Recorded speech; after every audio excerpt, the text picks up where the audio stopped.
renseigne sur l'immobilier en permanence, les Français, Olivier Marin, c'est pas vous qui allez me dire le contraire. C'est un truc de fou, c'est-à-dire que qu'on soit propriétaire, qu'on rêve de l'être, que même on vienne d'acheter, on est toujours en train de regarder les prix, comment ça se passe, quoi. Absolument, il y a eu plusieurs études dans le domaine et c'est complètement fou d'ailleurs. On voit que l'immobilier est vraiment au cœur de la révolution du numérique et on a comme ça des chiffres clés. Premier chiffre clé justement, c'est 23 millions, un peu plus de 23 millions de Français consultent à la fois des sites ou des applications qui sont liées à l'immobilier. Alors pour acheter, pour louer, pour investir, pour mettre en location, mais pas que, aussi pour rêver, pour être en veille, pour penser à sa future maison, son futur appartement, pour partir en vacances, aller aussi chez l'habitant ou recevoir. Et quand on sait que 95% des projets immobiliers démarrent sur Internet, c'est vous dire en fait que les enjeux sont absolument considérables. En tout cas, 23 millions sur 3 par jour, par mois, c'est par mois. En fait, tous les mois, il y a ces comptes. Un Français sur 3 va sur un site ou une application, alors que ce soit sur mobile, avec l'ordinateur, sur tablette. En tout cas, il y a une véritable appétence, et c'est vrai pour l'immobilier. Mais il y a deux mots-clés là aussi, c'est à la fois la confiance et c'est la transparence. Et là, on revoit en fait dans tout le bouleversement du numérique au quotidien, ce qui a changé ces derniers temps. C'est tout d'abord le fait qu'on est chez soi, qu'on peut gagner du temps, on gagne de l'argent, on peut visiter à distance, à la fois grâce à les photos, les vidéos, les drones, grâce aux annonces qui sont de plus en plus personnalisables. On a des comparateurs de prix, on a la possibilité aussi de visualiser les biens maintenant grâce à la 3D, notamment ça se fait beaucoup dans le neuf. On a des critères autour des biens, parce qu'un bien, c'est pas simplement un appartement avec un prix et des mètres carrés, c'est tout ce qu'il y a autour et qui donne de la valeur. C'est-à-dire, c'est des écoles, des transports, des commerces qui sont à côté. Ça, c'est très important. Donc, on peut gagner du temps déjà à distance. Des enquêtes de voisinage à distance, pas besoin d'aller sur place. Très important, absolument. Ouais. Il faut quand même toujours après aller sur place, mais voilà, on peut éviter déjà certains pièges. Après, il y a tout ce qui est home staging virtuel, là aussi très important. On peut à distance se projeter dans son appartement à travers les travaux, la décoration, avec des plans.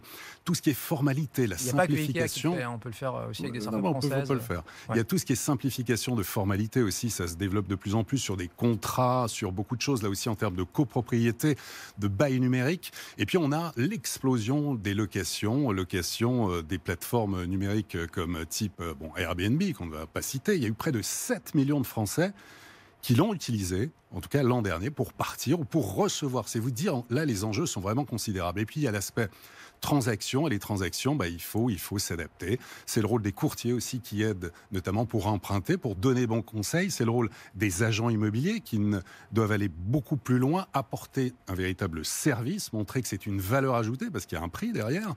Voilà, tout ça bouge énormément dans un pays où on sait qu'il y a 420 start-up en France, en tout cas, pour 2018, et où il y a des acheteurs de demain qui baignent dans l'univers du co-living, du coworking, de la colocation. On est en plein dedans, et la France, ça n'arrête pas, et c'est un vivier formidable. Donc le futur de l'immobilier, c'est déjà aujourd'hui. Vous dites que nos habitudes ont déjà changé en matière d'immobilier. Complètement changé, absolument. Bon, on regarde quand même, on se prend 2 minutes, Olivier, si vous voulez bien, pour regarder ce qui se passe à l'étranger. Souvent, les anglo-saxons ont la coutume de dire que dans l'innovation, et c'est vrai aussi dans l'IMO, j'imagine, ils ont 1 temps, voire 2 temps d'avance sur nous.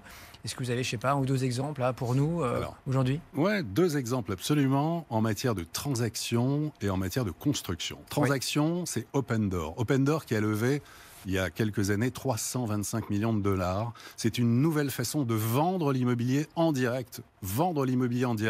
Proposer un bien, et Open Door propose de racheter le bien en 48 heures, en étudiant. Il faut une offre ferme comme ça en 2 jours. Avec un algorithme, en fait, ils prennent ou ils prennent pas d'ailleurs, sur les propositions. Bien sûr. Mais avec un algorithme, recueillir des données de l'agent immobilier, des données sur la sécurité autour du bien, et il y a une proposition comme ça qui est en 48 heures, top là, on peut le prendre. Ça, c'est Open Door qui se développe énormément. Ça, c'est aux US, donc. Et on a en France, ça commence à se développer. Il y a eu Homeloop, qui s'est développé dans le domaine, et on a maintenant Dili qui propose ce problème, qui propose cette solution plutôt, mais là avec un professionnel en fait qui se déplace, alors qu'Open Door, il n'y a pas de déplacement de professionnel sur place. 48 heures versus, Christine, c'est quoi ? C'est 60 jours, je sais pas, en France, 90 jours. Alors la moyenne est à 70 jours aujourd'hui. 70 jours, ok. Bon.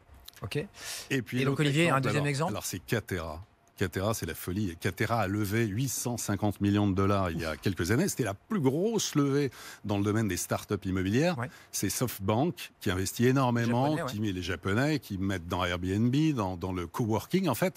Et Catera, c'est le projet immobilier du début jusqu'à la fin, sans passer par un intermédiaire. C'est-à-dire qu'ils ont sur site tout, l'architecte, le design intérieur, jusqu'à la construction de la maison. En fait, tous les corps de métier sont représentés et dans leur usine géante, ils construisent et ils amènent ensuite sur site pour que la construction, l'immeuble, la résidence et tout ça. Donc ça, c'est Catera. C'est un modèle incroyable. Pour l'instant, on ne l'a pas vu en France. Je ne sais pas si c'est prêt à venir. Mais Catera avec un K.